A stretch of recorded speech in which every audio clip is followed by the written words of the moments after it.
Welcome. My name is Rob Oberst, and I recently wrote a book entitled The Financial Time Machine, Predicting Our Economic Future.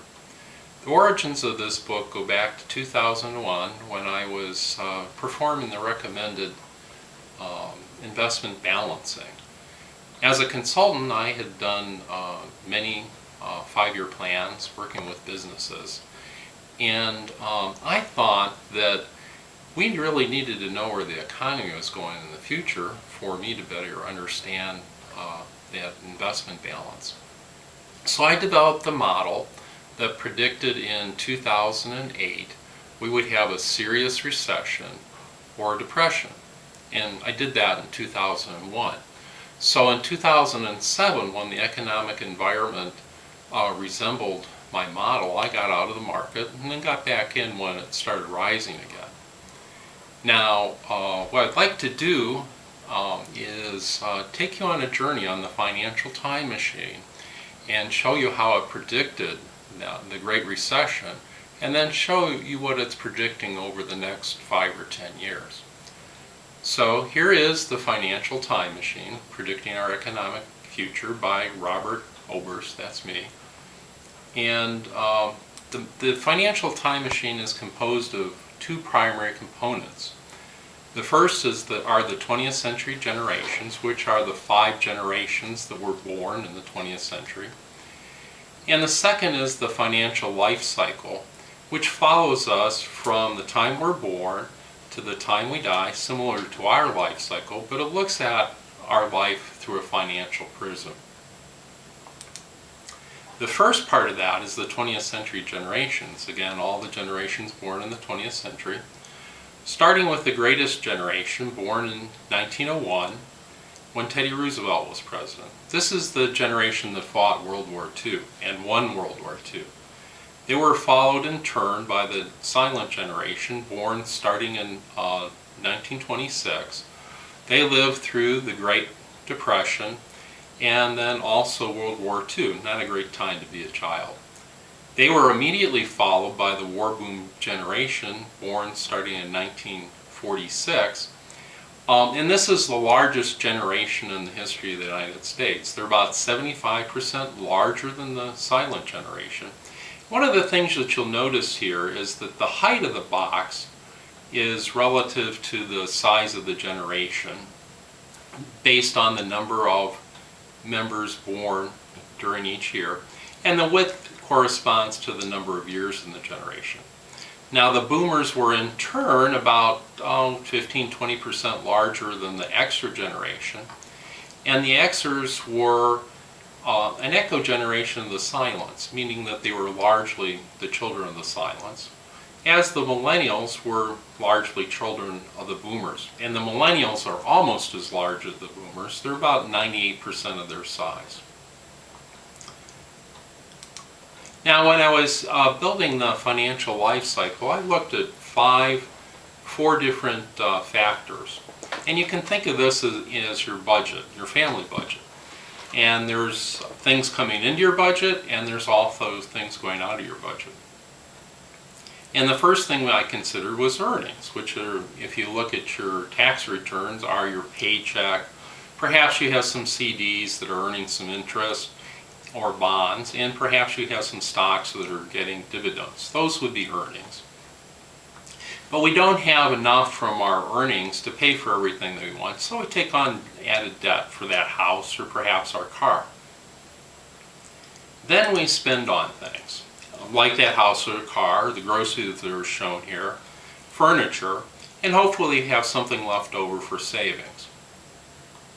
So earnings plus debt equals spending plus savings, and if we do that, we have a balanced family budget. But let's take a look at a whole generation, not just one family, but all individuals in a particular generation. And that looks like this. And when we're talking about the war boom baby generation, we're talking about 75 or 80 million people born to that generation. And just like an individual family budget, the earnings plus debt must equal the spendings plus savings. And that in turn equals the economic stimulus. And we're talking about a generation the size of the war boom baby generation. We're talking about 3, 4, maybe even $5 trillion worth of economic stimulus. Here is the financial life cycle, and it's drawn according to the amount of stimulation that's generated throughout our life. Starting with our childhood and going through the time we die. And here's the first part of that financial life cycle. Starting with our childhood, we're not really earning a lot of money at this time. And we might have a paper route or a babysitting job. And by the time we're 18, when we graduate from high school, about half of us will get that first job. And the other half will go on to college, and we graduate in our 20s. And then we start our career and we start earning a little bit more money. And then we really don't earn as much as we do in our nest building phase when we're in our 30s. We're having that first or second child, buying that first or second house, getting the furniture, the SUV to cart the kids around. And this is our nest building phase, which is followed by our peak earning phase in our 40s. Our earnings peak on average at 46 years old. And again, we're starting to earn more money, more and more money. And this is in turn followed by our wealth accumulation phase, when our stimulus is the largest it will ever be.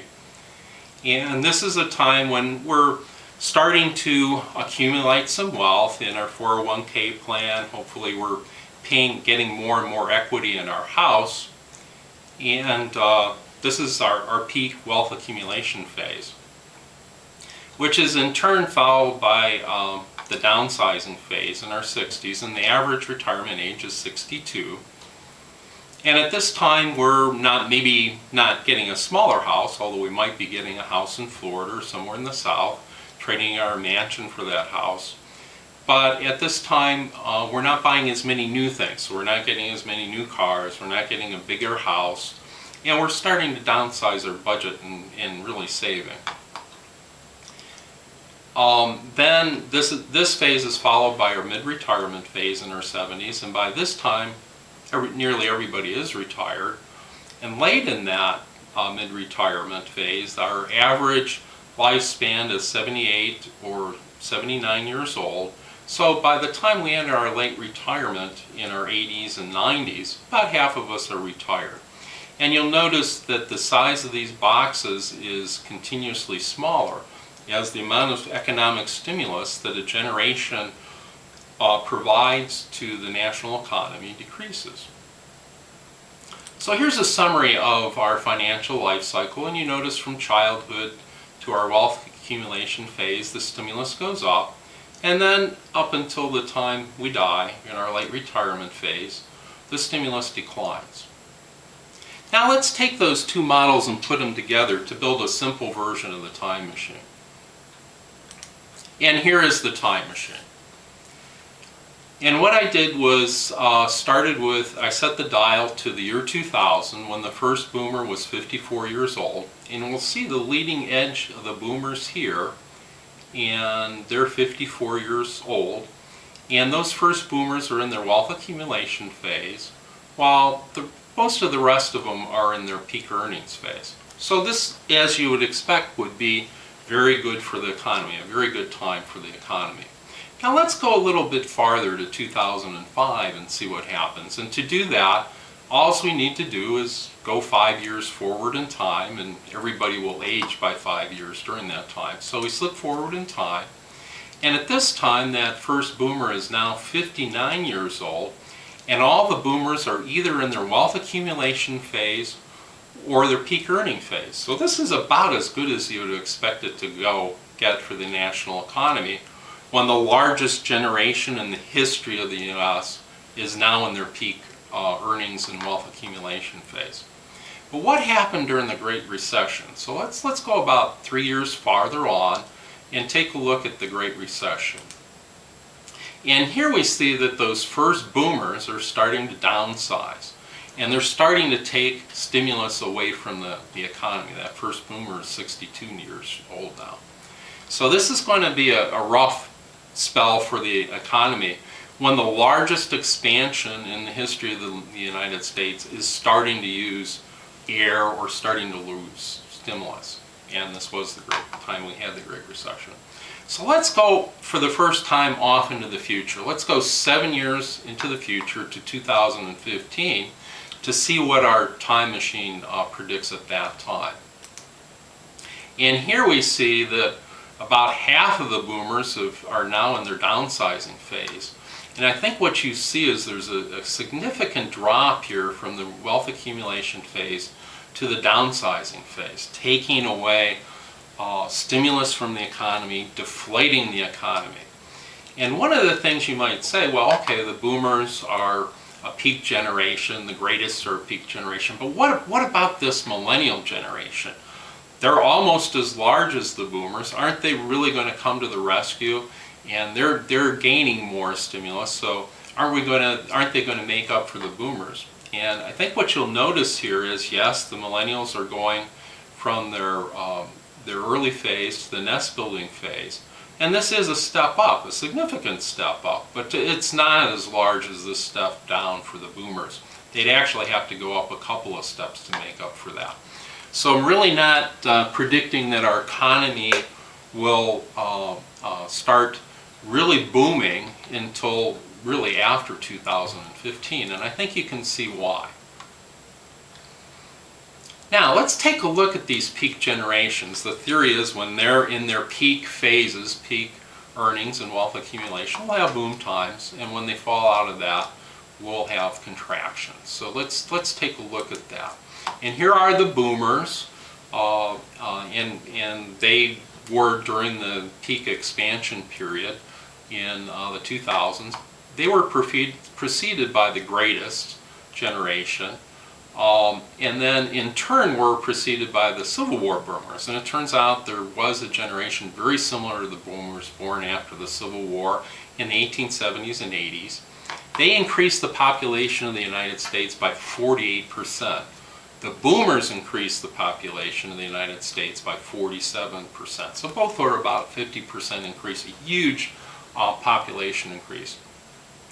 The Civil War boomers were in turn preceded by the Civil War greatest, who actually fought the Civil War similar to the greatest fighting World War II, and they were another peak generation. So let's take a look at the economy, the GDP growth over this period to see what happened and does it support our theory.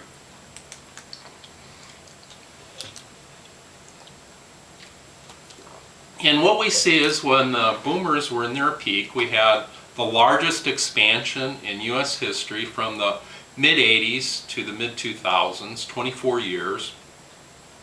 And when the greatest were in their peak, we had a large expansion too during the 50s and 60s, and we went the longest time without a recession during the 1960s, which was only exceeded by the boomers 10 years in the 1990s. The greatest we had in a period of 9 years without a recession.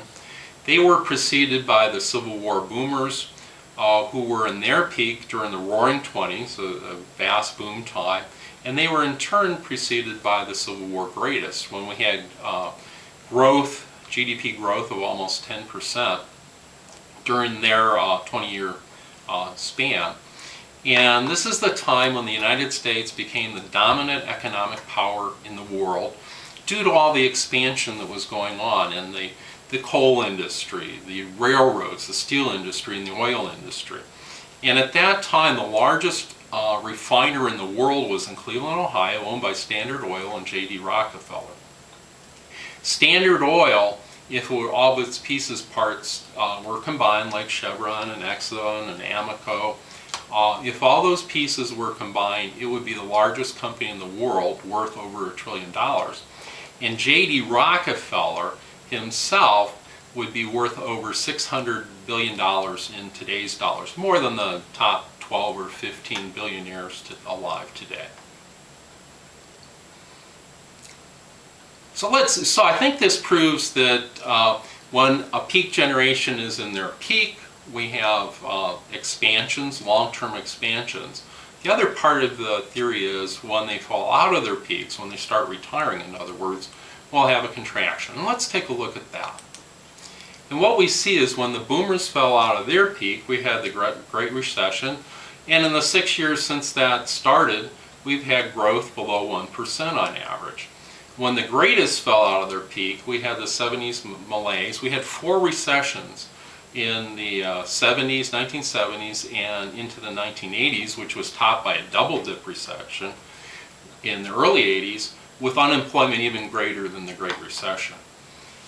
And when the Civil War boomers fell out of their peak, we had the Great Depression with growth barely above, barely at all, 0.1%. And the same happened for the Civil War greatest. So I think we can see that when a peak generation is in their peak, we have expansions. When they fall out of their peak, we have contractions. And these contractions last fairly long. So there were a number of factors I looked at, other factors to support the theories. And one of the things I looked at was the average age of these generations. And it turns out all these peak generations, the last person in that generation was 44 or 45 years old when we had that contraction. And I also looked at the next generation. So the next generation after the boomers is the millennials. And let's see how old they were. Well, it turns out all these next generations were 15 years old. And I wondered why that mattered. But if you think about it, you've got a peak generation that's retiring at the same time that another peak generation is still basically in their childhood or perhaps their early career, but they're not adding a lot of economic stimulus. The other question that occurred to me was the reason for the boomers was World War II, the largest war in the history of the world, which also infected Europe and Asia. So did this apply to the other major economies of the world that fought in that war? And what I found out was, yes, it did. So these are the countries that fought in the war that are underlined. And it turns out that the financial time machine predicts where these countries' economies have been over the last 20, 30 years, and I believe where they're headed in the next 20 years. And there were 3 countries that I think are particularly troubled. They happen to be allies during the war: Japan, Germany, and Italy. And the reason that they're problematic is their average age is already above 40. And by 2030, their average age will be approaching 50 years old. Contrast that to the boomers. When the boomers were born, the average age in the United States was 28 years old. So these countries are going to have problems. They're only going to have about 2 workers for every retiree in the 2020s. The other country that's really going to be experiencing problems is China because of their one-child policy, which they're starting to change, but it's a little bit too late. So they're going to experience troubles in the 2020s. So I don't expect the Chinese economy to be growing by that time. So here's the book, The Financial Time Machine. I think it will answer a lot of your questions. There's a significant amount of a number of chapters that cover the implications of the financial time machine. The book is available on Amazon, either as a paperback as pictured here, or it's also available in a Kindle format, and it's available through any of the worldwide online retailers. The other thing, if you have some questions, there's a blog on Amazon.com, and I'll be happy to answer any of the questions that you might have. Thank you for your time, and I hope that the Financial Time Machine can help you with your economic planning.